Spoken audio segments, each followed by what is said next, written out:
Dana. Truth. What's that supposed to mean? Well, I'm just skipping ahead. But you're gonna say dare, she's gonna dare you to do something you don't like, and then you'll puss out and say that you wanted truth all along. Really?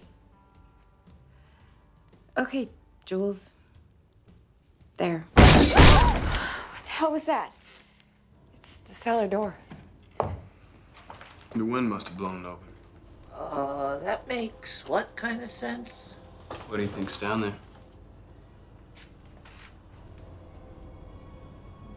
Why don't we find out? Dana.